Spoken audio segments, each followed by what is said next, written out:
Good evening, everyone. Europe is working feverishly to develop reusable rockets by 2030, just in time to watch China land on the moon. Slingshot Aerospace begins its UK contract to expand their satellite tracking network. Bezar, I'm not sure if I'm pronouncing that correctly, because it's been a company in stealth mode for a long, long time now, but it's just today announced a deal with SpaceX to launch 24 reusable in-space manufacturing payloads. And we're going to look into that, and that should be very interesting. We're going to look at, there's this thing called TechCrunch Disrupt, and it's a startup battlefield competition, as they call it. We're going to look at the finalists. At least one of them is space related. iSpace and Orbit Age signed an MOU to optimize refueling, recharging, and data transmission for lunar landers. All this with our guest, Taylor Winkelman. Tonight from the news desk at the Center for Space Commerce and Finance, my name is Thomas Andrew Olson, and this is The Unknown Quantity.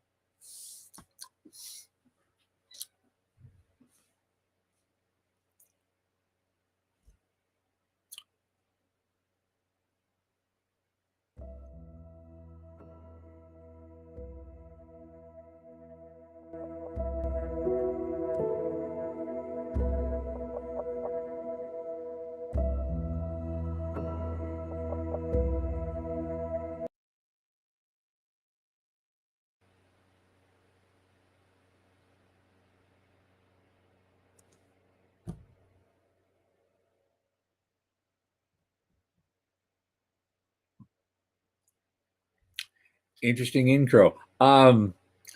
Just so you know, our producer Sean Key isn't with us this evening, but Michael's filling in. We'll bring him in a minute. As you know, this program is brought to you by the Center for Space Commerce and Finance. And what is it do we do? As you know, we champion and strengthen emerging space startups and space adjacent enterprises worldwide through advisory, access, and advocacy. Our pitch events and world-class boot camps fortify startups to be better investor ready. Now, a lot of our work, especially this podcast, is supported by our listeners and fans like you. So if you just go to cscf.space/support, as you see, like you see on your screen, and click that plain as day donate button, a little in the tip jar each month makes a big difference. You don't know how much, but it sure does. We thank you in advance. Now, my oldest, longest space friend, Michael Lane, who's exhausted from trying to untie the endless knot, is here with us. Michael, come on in. The very first thing you say is, our producer is not online today, and Michael is fumbling with the buttons, dials, and gizmos to try to make this show work. You said fumbling, not me. It's fumbling. I'll take the hit. It's every little piece of this is going to be like, how do I do that again? Like, I know. It just shows us how much we miss Sean. Right, exactly. He's under the weather this evening. Yeah. So, hey, how's things? What's going on? It's okay. I'm still waiting on some big announcements that I can't talk about yet. Other than that, it's aren't we all? It's another really good day. Yeah. Good. In paradise. Good. Yeah. Well, it's actually cooling down here in Florida, so it's like, oh, this is great. I'm finally the swampy part's finally over. We've officially moved into sweater weather. This is it gets into the low 50s at night now, and you know, if I'm sitting out by the pool, as I'm gonna have to put something on to sit out there. But I'm so happy to do that. I've got 6 months of this now. It's like yes. Oh, thank you.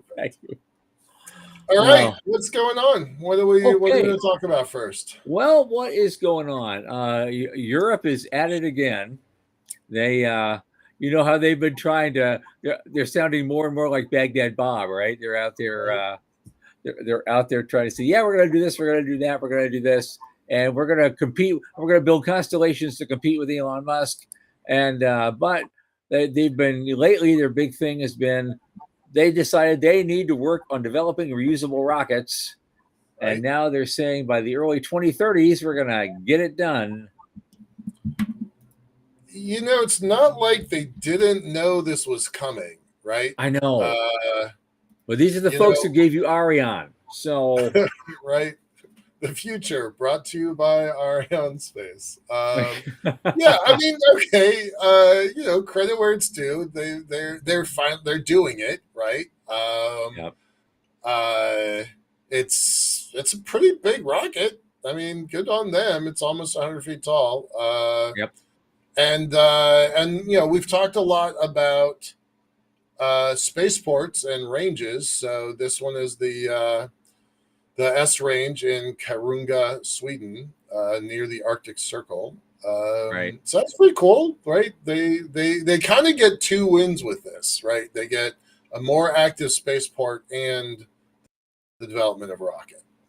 right. Uh, They, but go ahead. yeah, they say they're building it around Prometheus, which is, a high thrust, low cost methane liquid oxygen rocket engine. That sound familiar? Um, Mm-hmm. They'll power all their little demonstrator projects. We'll see how they have to work hard. They're catching up. They're in catch up mode, so it's gonna be a while, and you gotta, I guess, bear with them while they have to go through this. Um, Right. it is tough, and China's working on that now too. They just did a test firing of theirs the other day, so. But they were watching Musk do this since 2008, and so it's like, oh, maybe we should do something now. Right. Yeah. It's like it's not like operating in secrecy. It's not like Rocket Lab has people know who they are. I find it a little weird that it's taken this long to pivot. Yeah. Yeah, They've it's been, hard, but yeah. it's a bit of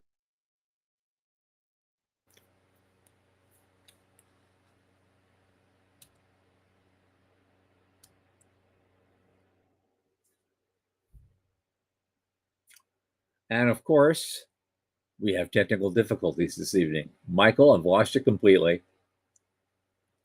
You're just frozen in place, dude. From my perspective, how you doing? You got that up there.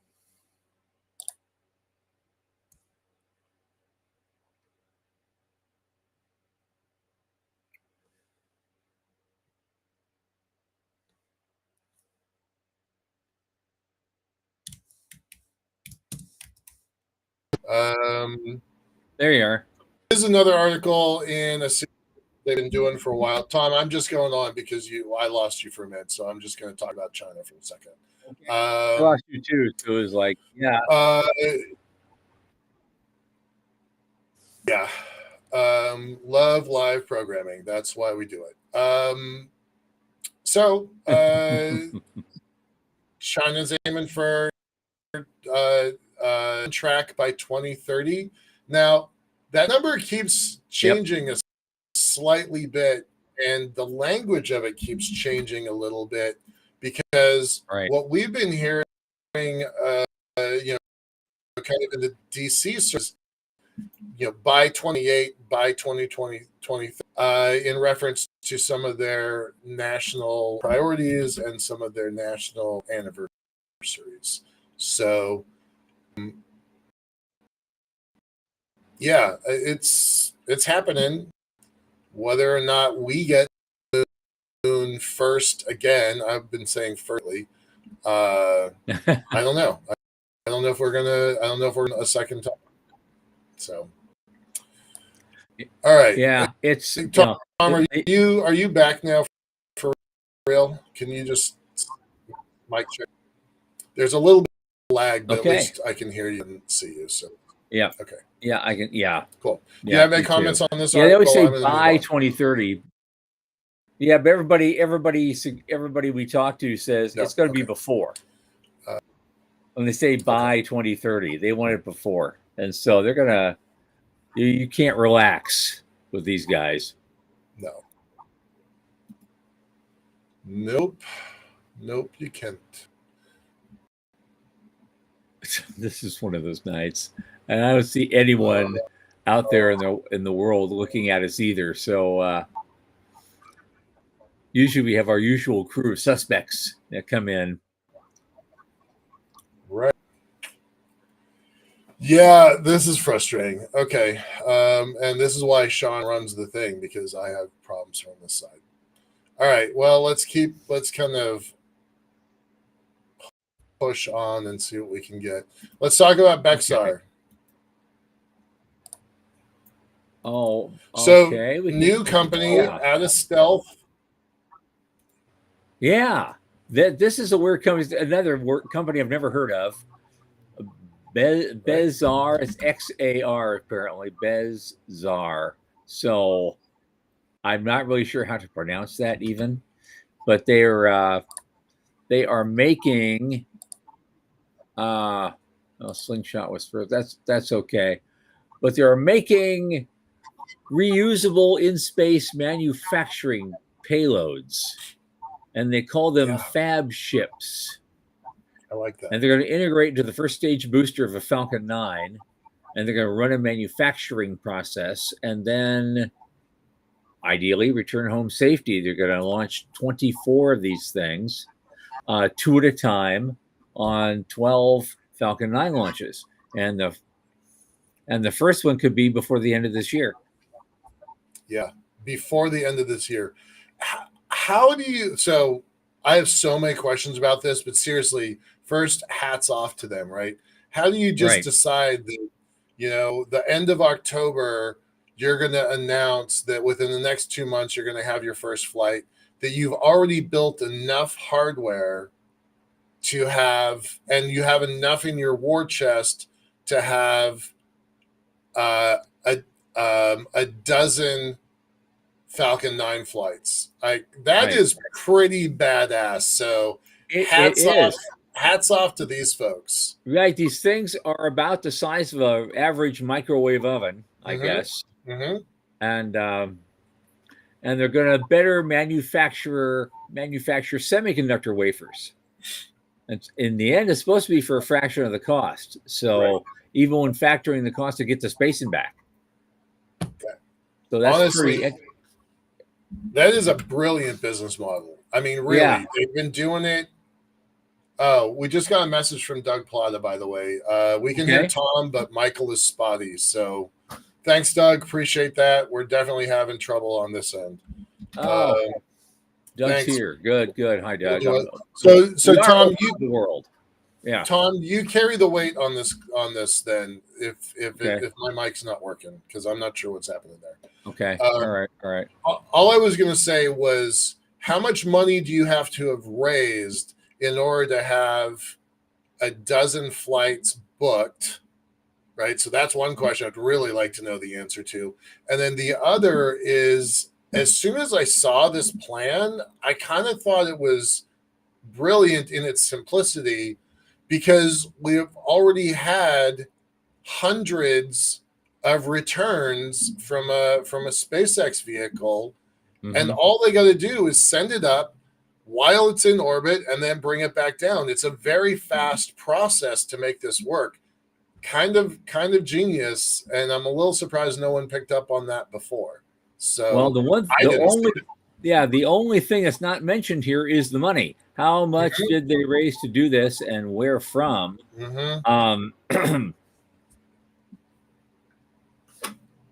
Great.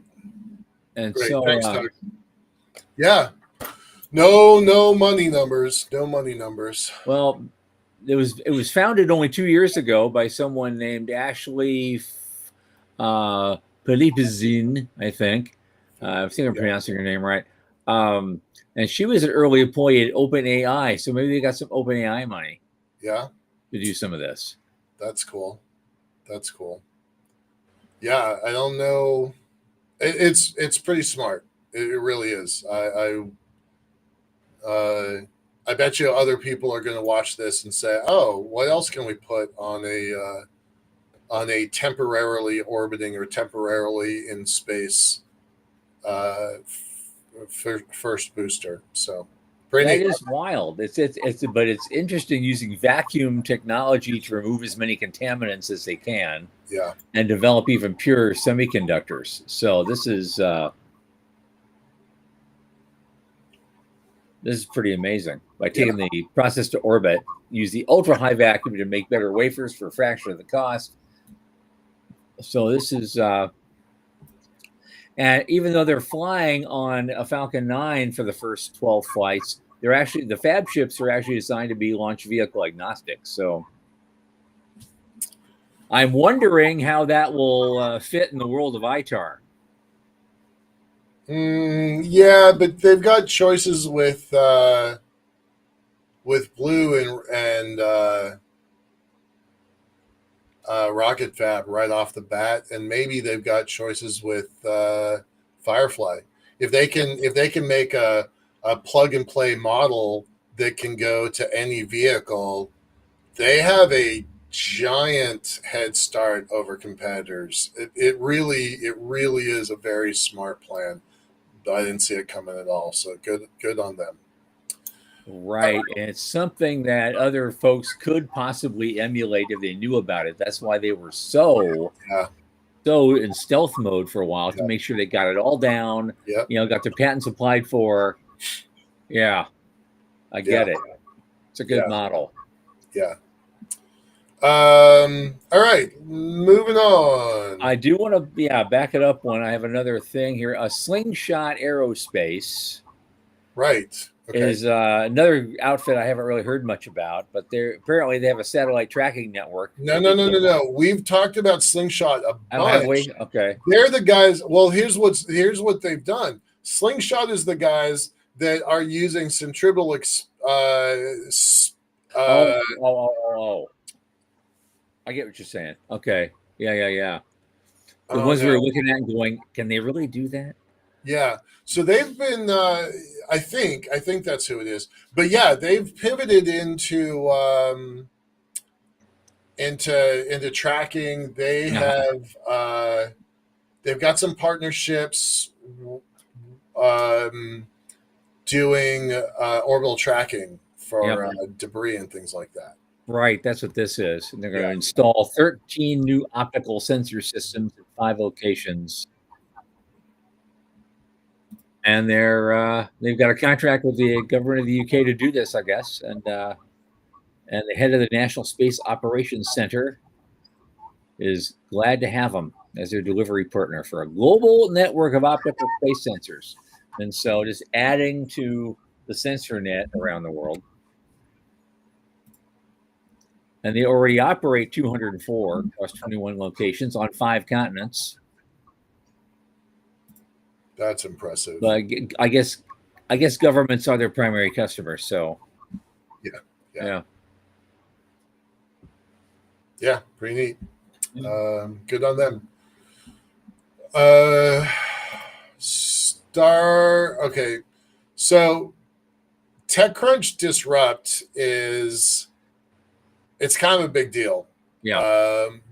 They have they've been rocking the Silicon Valley environment for 15 years now. They used to do a different event a couple years ago that I was a part of, but this thing is great. And their startup battlefield, it's $100,000 grand prize, equity free, so they don't take anything for it. You just get up on stage. You got your 5-minute pitch and your 10 minutes of Q&A. There were 20 companies in this competition. There was another space company. I think it was Orbital Robotics, if I remember right. I think it was Orbital Robotics. There were 20 in the original competition. They got down selected down to 5. And Charter Space right up front. Right up front. I want to make sure that people kind of know who they are because we've already reached out to them. They're going to be a guest on our show, Good. so that's going to be cool. I met them about 3 weeks ago, remember last week we had Chris Lay on the show. Yeah. On Monday, we had Chris Lay on the show. Right. Chris introduced me to Charter. They are an investor in Charter. So, want to kind of see this startup company succeed out there. So, fingers crossed. Right. Interestingly, yeah, they want to be a fintech company. Yeah. For space. Right? Specifically. Right? First one I know of. Yeah, I like to hear what our guest has to say about that here a little bit.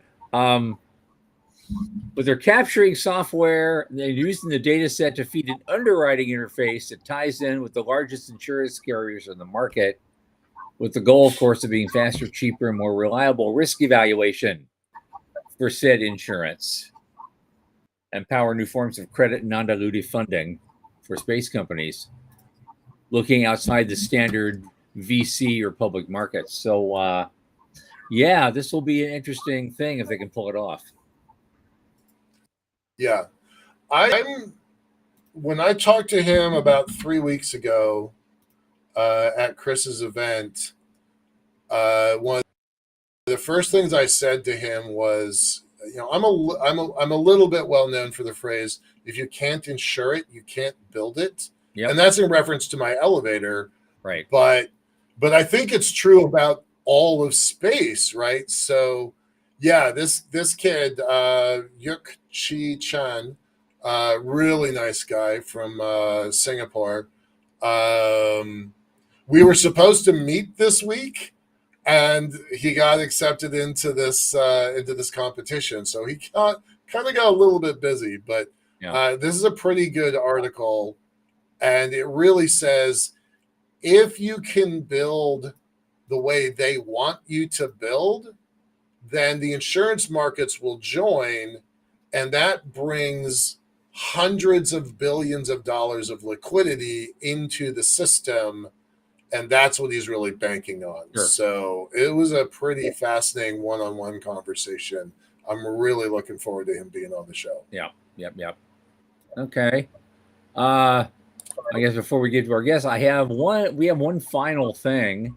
We've talked about iSpace before, and they just signed an MOU with an outfit called Orbit Aid Aerospace Private Limited to collaborate on sustainable lunar exploration. Now, they announced that in Sydney about a month ago, but they're developing technology for seamless docking and refueling during lunar missions. And they're going to, an Orbit Aid is going to integrate its standardized interface for docking and refueling payload with iSpace's lunar landers. And they want to demonstrate this capability on future missions. And it's supposed to support mission extension in the cislunar environment and enable more durable lunar operations. They want to optimize refueling, recharging, and data transmission for lunar landers and support deep space exploration beyond Earth orbit in general. And it's a growing space cooperation between India and Japan. And they just completed a zero gravity test on their interface this last December. So they've already confirmed their operation capability. And Orbit 8 also planned its in-space refueling demo mission to launch later this year, perhaps. And we've only got a couple months left in the year, so they're still looking to do this. And do India's first dedicated in-space refueling effort. And so this is a cool partnership, and we'll be watching this carefully to see how it goes. Yeah. All of this is new to me, so I'm gonna kind of follow up with this and see if there's something interesting happening there. Yeah, it's great. Love it. That's kind of what I got for tonight. I found all sorts of great stuff on the Space Review this week, which is of interest to me, but it's not really intersection of space and money. It's historical stuff and a lot of other interesting things. So I just love Jeff Faust and what he does with that platform. Sure. And so I'm just, it just tickles my history bone in particular. I saw that. That's the one kind of like mapping the history of yeah, that was cool. Yeah. All right, let's bring in our guest. Yeah, let's bring in our guest by all means. Our our guest tonight. I've only covered the surface a little bit. I mean, she'll talk more about what she's done and what hasn't she done. My God. Our guest tonight is Taylor Winkelman. She's currently working as a consultant for health security and humanitarian outreach issues in the D.C. area. She once served as a legislative assistant in the office of Senator Ed Markey of Massachusetts, primarily working on foreign relations, military and veterans affairs, science and space, and global health. She's contributed to agriculture, animal rights, veterinary issues, particular attention to humanitarian crises, international development, human rights, the Outer Space Treaty. I want to hear views on that. And, of course, global health issues for human health. She also spent 6 years in the Army as a cryptologic voice intercept operator. She has a master's in public health and a doctor of veterinary medicine from the University of Georgia College of Veterinary Medicine. And she's also on the board of the Space Frontier Foundation. She's heading up a project there that we're going to hear about. And that's just scratching the surface of what this woman does. I'm so happy to have her. Taylor Winkelman, welcome to the show. Thank you for having me. It's so nice to meet you both. Yeah, great. It's actually our previous guest. Aaron Osterly, suggested that we bring you on. Yeah. They recommended you. So, I wasn't sure what I was looking at first. I saw that. I finally saw the hook and the light bulb went off. It's like, okay, yeah, we got to do this. Yeah. So he's a good friend and a good colleague, and thanks, Aaron, for setting me up. He's a good guy. Yeah. He is a very good guy. So tell us there's just so much going on with you. Tell us your origin story. How did you get here? You've done all these different things in all sorts of places, and you ended up in space. Yeah. And now you're here at the intersection of space and money. So we're gonna. Yeah. Did you explain yourself? God, come on. Oh, that I could. The answer is accidentally.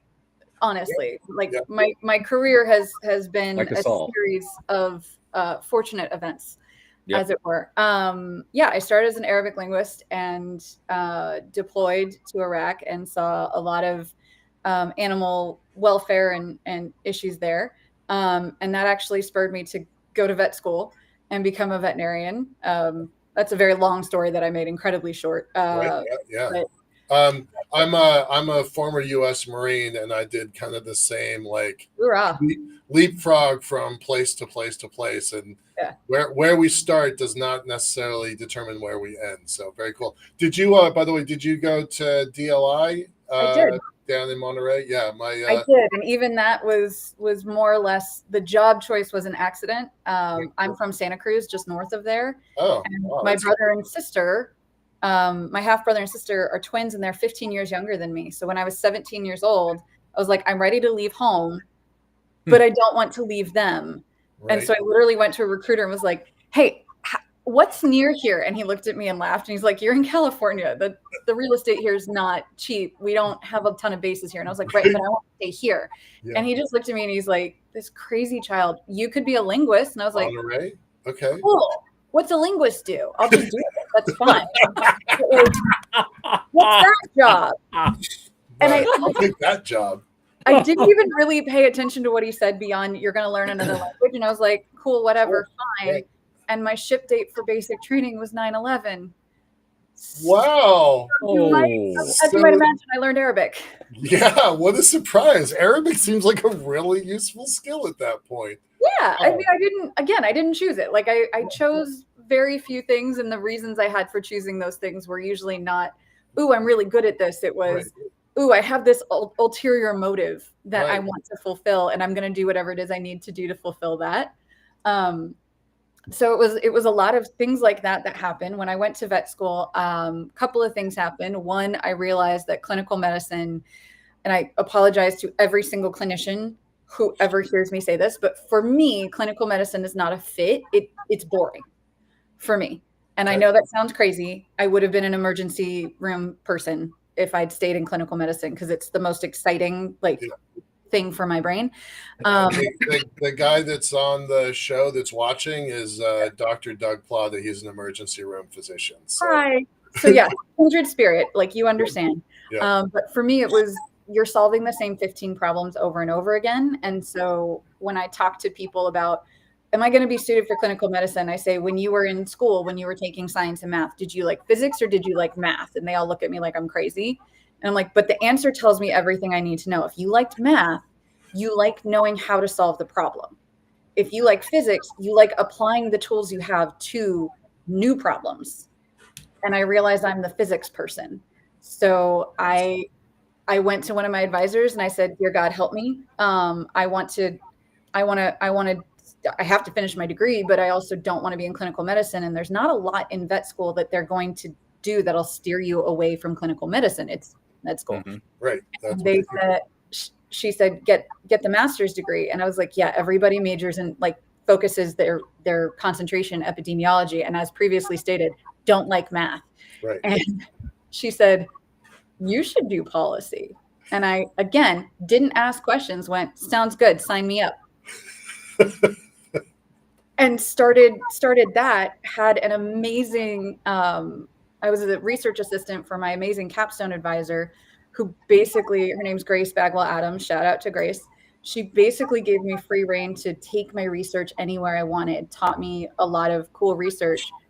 But as a veterinarian, I did research on the Millennium Development Goals out of the UN. And I still remember that I had a class that I kind of blew off that said, where are you going to be in 5 years? And I wrote, this is so stupid. Like, I don't want to do this. I have no idea where I'm going to be. And I wrote, I'm either going to be at the State Department or WHO. And I turned it in going like, screw you, right. like, professor, that none of this is going to happen. Right. And 5 years later, almost to the day, I started at WHO. Checkbox. Excellent. So that was crazy.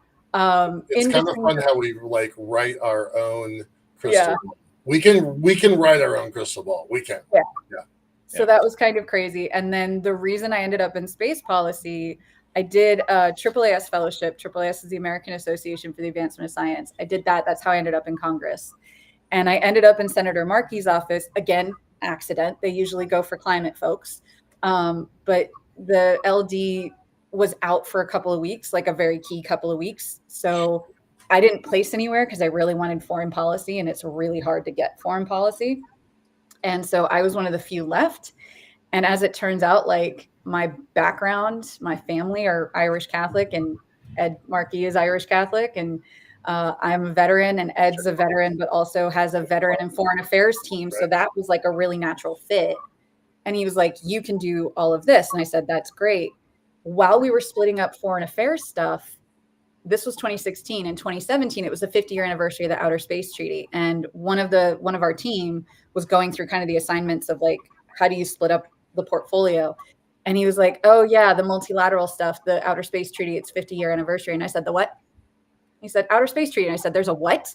And I got so excited because I didn't know at that point, because I was a veterinarian. Right. That there was such a thing. And I was like, this is super cool and I want to know about it. And they were like, very good. It's in your portfolio. Go read the Outer Space. Like, nerd. Okay. Complete nerd. Like my favorite day in that office was when the Fermi Lab came to visit, and I got to sit down and just talk to them about their science. Nice. My colleague was like, you lost me 30 seconds in. And I was like, I love theoretical physics in high school. I'm biggest nerd. Nice. So they gave me Outer Space Treaty and Foreign Affairs, and then Ed got the Space and Science Subcommittee ranking membership. And our LD's husband worked in remote sensing, so she had to recuse herself from that portfolio. Otherwise, it would have normally gone to her. And she was like, I heard you like the Outer Space Treaty. And I was like, yeah, I also like dinosaurs. Like, I don't know what this conversation has to do with anything. And she was like, we're going to give you the space policy portfolio. And Ed Markey's never done space policy. So very much good luck. Buckle up. Yeah. So I ended up like walking into these meetings with people like Nick Cummings, who's now at SpaceX, but he was Bill Nelson's guy, Suzanne Gillen, who was John Thune's person. And then we had meetings with folks like Peter Marquez, like within weeks. And I had no idea what I was doing. And people are like bombarding me with all this space stuff. And I just like a sponge, I just kind of got into it, and I started asking questions, and people took me seriously and started answering them. And I ended up really, really, really loving it, like so much, because one, I had so much freedom. Yeah. Nobody had done it before. We didn't have an established office policy, agenda or anything. So I had the freedom to actually be creative with it. And, space for us, very salient issue. For the general public, not very salient. so So it's a highly bipartisan environment to work in. And, people aren't, it's not like when you're in healthcare where it's like everything that we do is going to be micromanaged and watched. It's very much like, no, let's sit down, let's compromise, let's work on it. And so I came to really love the space policy environment. It's actually how I met Aaron. And then after I left the Hill, Aaron was like, would you like to teach our fly-in every year how to talk to Congress? And I was like, oh, would I ever? So you're part of the March Storm team? I've been training the fly-in every year for probably 5 years now. I didn't know that. Right on. Yeah, we talked about that last week, and I was a part of that community way back 2005, 2006 timeframe. That's yes, when we're old guys on this, and right. I'm gonna get my cane out. Long ago, right, when we were doing March Storm. I just had dinner with Bob Werb. Shout out to Bob. Oh, great. Bob. Yeah. Good We friends love with Bob. Bob. Absolutely. Yeah. He funds us sometimes. So, yeah. And he's on our board too. And so, the thing with this, I love how you've kind of gotten this and one thing here and one thing there, but it led to this. And it's like, this is actually not such a unique origin story as you might think, because a lot of us all were doing other things in life, but always had this deep-rooted hidden agenda. Yeah. And it was going to come out sooner or later. I've been in space advocacy, 30 years now, probably. Yeah. I got back into it in the late 90s with Bob Zuber and all those, and the Zubets and all those guys that were doing interesting things. And for example, I was one of the founders of the business track at the International Space Development Conference. Oh, so cool. And that's how that started. And then I ended up joining the Entrepreneurship and Investment Committee at IAC. And so, and we're still doing that to this day. So, and that's when the Space Frontier Foundation pulled me into doing the New Space Business Plan competition back in 2009. And then in 2016, we split off and formed our own organization. So that's kind of the pedigree for all this stuff. Yeah. And that's how we ended up with a podcast, Michael. I love it. What the hell we do? What the hell are we doing? I ended up doing a keynote at one of the New Space conferences just before the pandemic. It was super fun. I enjoyed the hell out of it. Definitely tell Werb that you were on this show and you had a great time, and that Tom Wilson and Michael Lane are clearly geniuses, and and that what we're doing is good for the whole community. Just kind of lie to my friend. Got it. Slide that in carefully into a conversation somewhere. Sure. I've never had more fun in all the time. Right. So let's swing this back to Space Frontier Foundation, your board, Pathfinder. Where do we want to go with that? We got about 20 minutes. Oh, we got a lot of time. So, give yourself a title. I did give myself a title. So, Pathfinder is a project within the Space Frontier Foundation. And I had to give myself a title. And so I very, very boldly gave myself the title Chief Science Officer, which sounds cool and very, very Star Trek. Yeah. Glad y'all get the reference. I also named Pathfinder. I should never admit this out loud because it's going to come back to haunt me. But Pathfinder, I called it that. It's called that in theory because our goal is to find a way forward, right? Yeah. But it's called that in reality because I'm obsessed with The Martian. And the Pathfinder rover is one of my favorite characters in it. And so, yep, absolutely did that. So I will tell you the story about how it started, which is I adjunct at Georgetown. I teach international policy, which every year we have a week called Space Camp, where I basically teach the history of the space race and international implications and all that stuff. It's very fun. But every one of my students is assigned a different country, and they have to come up with a problem and how they're going to solve it multilaterally, right? So just basic policy stuff. And last year, one of my students came to me. Her country was Nicaragua, and she said, I want to solve mosquito-borne disease. And I went, okay, great, let's solve it. What's the problem? Because mosquito-borne diseases everywhere. So what's the problem? She's like, well, it's getting worse. It's getting worse because they're deforesting. And I said, okay, why won't they just stop deforesting and start reforesting? And she said, because they're getting money out of it. And I said, okay.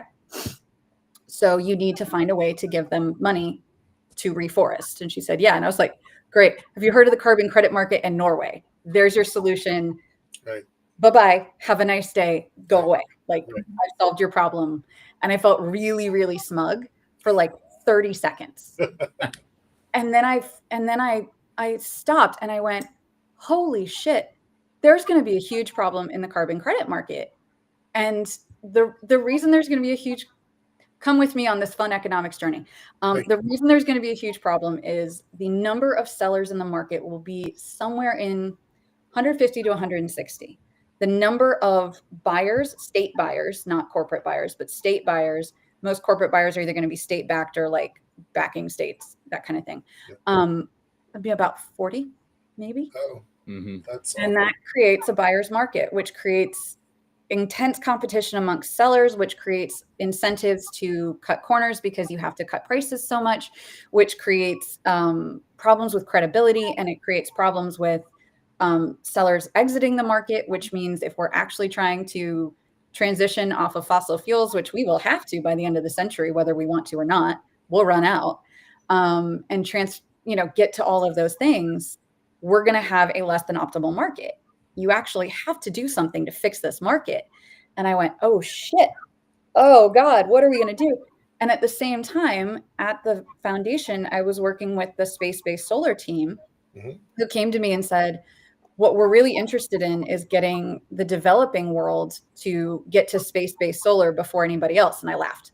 Like, I laughed for a really long time. Oh, no, that's a good plan. Okay, go ahead. It's not. When the technology pretty much already exists in like the big four where it currently exists, like, you're not going to get the developing world to own that technology and develop that technology first. Like, the race is already lost.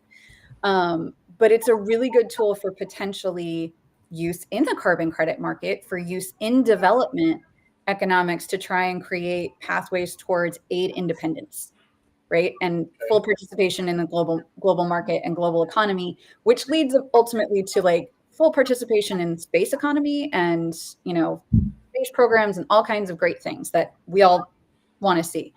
So I very much was kind of like, oh, so we need to solve this problem. And the issue is we need somebody who can do global diplomacy, national policy advocacy and diplomacy, corporate diplomacy, more or less, and research. And I was like, where do I find such a person? I started looking around, like looking for the adultier adult in the room. And I went, oh, no, nope, that's me. That's me, right? Oh, shit, that's me. So I went to the foundation and I said, I want to start this project. And they were like, what's the connection to space? And I said, well, there's space-based solar, which we already have a project on. But like remote sensing, monitoring and verification is going to rely on monitoring on remote sensing. The space economy is going to be necessary to do this. There's so much that just sort of a lot of people don't recognize that space goes into. Yeah. So the foundation basically gave me the green light. I've got 30 interns. I've got a fellow. I've got Aaron's working on it with me. Yeah. Georgetown students are highly motivated and will do anything you like for author credit. So we've got like 15 projects in the pipeline that are all either supporting what we're doing or their own capstone and stuff. So I also get to train people so that I'm not the only person in the world doing something like this. Awesome. That's what Pathfinder is. Yeah. Okay. The short version. So I want to talk more about that. So just we're going to ask a question from Doug here in a second, but Okay. Did the person from Nicaragua get her? Did she come up with a plan? Yeah. So the plan for that one, because the carbon credit market is new, I was like, you can go ahead with the plan that we came up with. And what you can do is basically enter into a bilateral agreement with Norway, because Norway's actually got a couple of those already in place. And so there's a good model. We know that they're a buyer. We know that they support things like that. So notionally, that's what you do. But if you're looking at going ahead into the future, the solution that I've come up with so far from the seller side is that sellers actually need to do pre-market negotiation. They need to decide amongst themselves what's getting to market and what the prices are ahead of time. The UN can't do it. The UN doesn't have enforcement power. And charter, yeah. Like, so grateful for having spent 5 years at WHO and working across the UN, because it gave me a lot of insight. But, so we're actually talking to the UN about this a little bit and saying, hey, we're thinking this. What do you think? And so we're kind of starting some of those conversations already, which is really exciting. But yeah, I think a lot of it is coordinating across a lot of different incentives and a lot of different sort of bottom lines, and trying to create, this is anathema to say, but trying to create as many win-win situations as we can. Okay. So, and so you've got. I want to get to Doug's question. Sure. That's Yeah, okay. But because it's kind of right up your alley as as a vet and a biologist. Okay. Doug says we need to do studies with animals and centrifuges on the moon and Mars to determine the artificial gravity prescription for healthy gestation before anyone gets pregnant on the way to or on Mars. And he was asking if you're, with your vet background, does that challenge interest you at all, in addition to everything else you're doing? So as just like a hobbyist and interested in things, yes, it really does. There's actually a great book that just came out by Kelly and Zach Weinersmith. Actually, Michael, some of your stuff is in there in their first book, Soonish. But their second book is called City on Mars. I knew about the City on Mars. I didn't know Soonish. Soonish is like 10 years old, but the space elevator was in there, and spin launch is in there too. So that was how I learned about those technologies, because, again, nerd, I bought that book. But what's really interesting is that we can't yet figure out how actual physical sex happens in 0 and low G. So we're going to have to do like in vitro fertilization with these animal models. And I'm really fascinated by this. One of the things I love out of the ISS research that I'm obsessed with is that mutations happen faster in space. And we're not sure why. We don't 100% know. I have private thoughts that maybe just microgravity and zero gravity histones don't wrap as tightly. And so for anybody who's like familiar with how DNA works, it's just looser and therefore can float around a little bit more, can dissociate a little bit more, and can get messed up a little bit more easily. But so we also don't know how that's going to affect growth. We don't know how microgravity is going to affect like cellular growth of an entire organism just yet. There's a lot of questions in that, and I'm super fascinated by it. It's Yeah, there was there was something. There's a little piece of history that we can throw into this too, because there's something. I think it was actually some guys at MIT came up with this in like 2001, and they called it the Mars Gravity Biosatellite. Have you heard of that? Yeah. No. Yeah. Okay, it's in a nutshell what it was. It was an Apollo-style capsule, a cone. Inside the base of it, the round base, there's like just a big toroid, and inside the toroid you put your subjects, usually mice, fertile mice, and then you launch this thing past lunar orbit, and then you spin the capsule on its longitudinal axis, and of course that creates spin gravity inside the toroid, and you can set it for moon, you can set it for Mars, and you leave them up there for a month or so and see if they do what they do best, and see what happens, and then bring the thing back. Okay. I don't know. It didn't at the time. It didn't catch on as a viable project, but I thought there was a simple way to do it, and at least somebody was thinking about, hey, we need to do partial gravity experiments. It was a combination. University of Washington was involved, MIT, and either it was King's College or a group in Australia, but they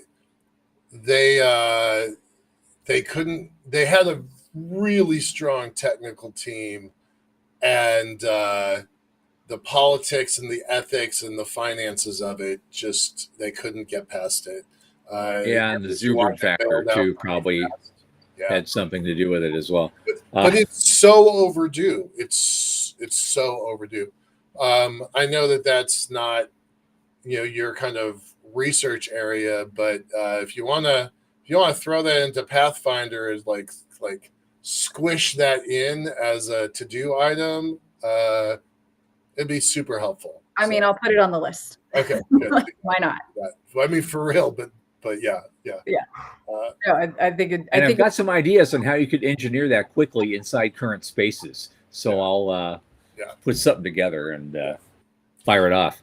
I'd love to see. Absolutely, yes. I'd love to. So Pathfinder is really focused on carbon credits, which is loosely connected to space. I get that.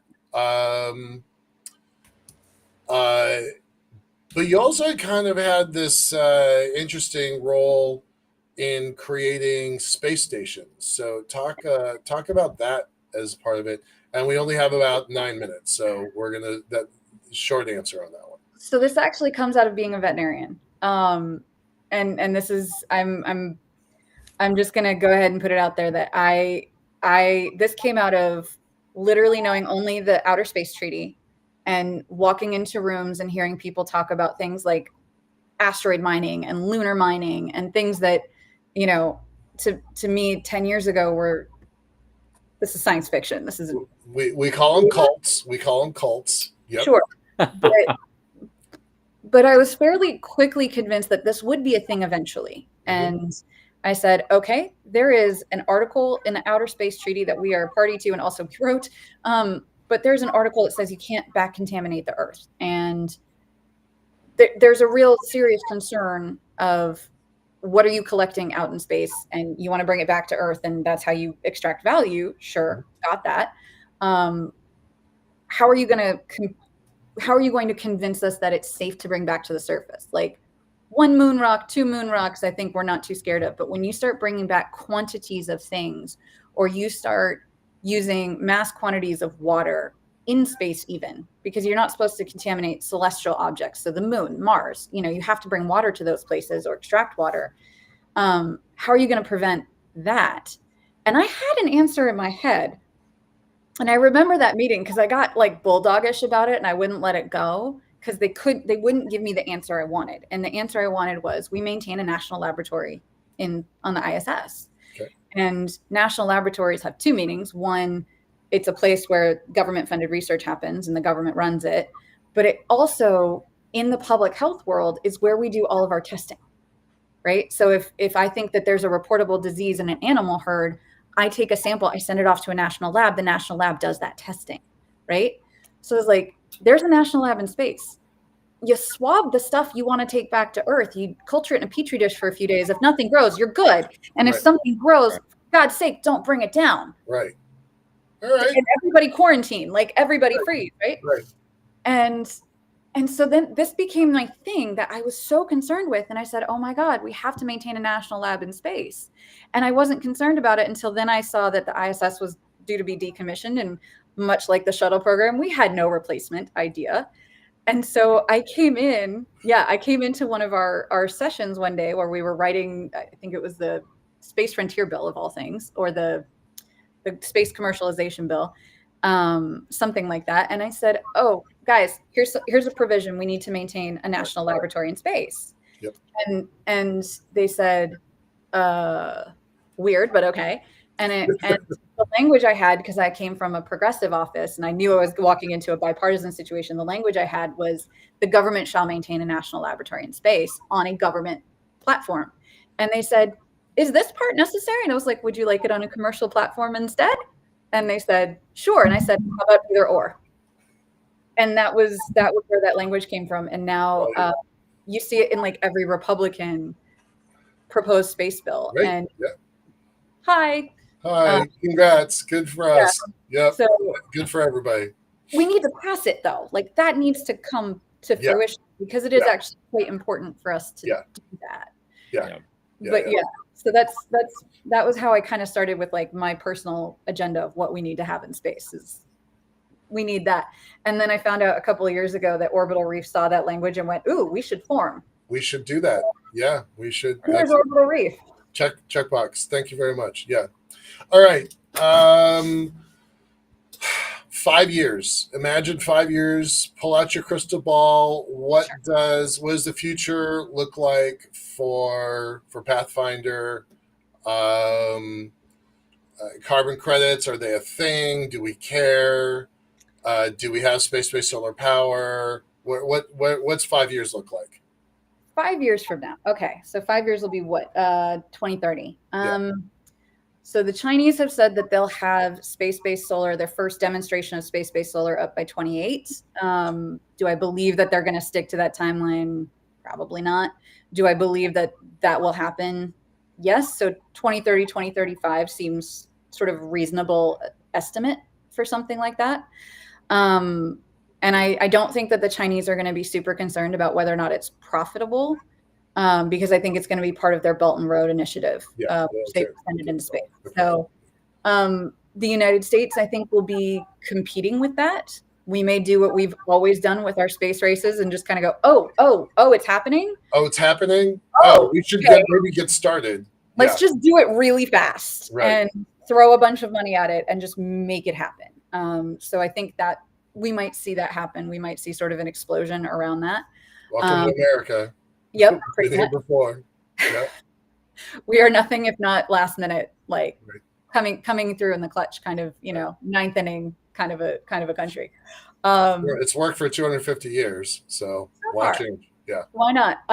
So for Pathfinder, I think at that point, assuming we get funding, assuming we hit the milestones we want, within 5 years, I think we would have a private sector roundtable where companies that are interested in purchasing carbon credits or partnering with like other companies that could provide the projects that would produce carbon credits, have that in existence.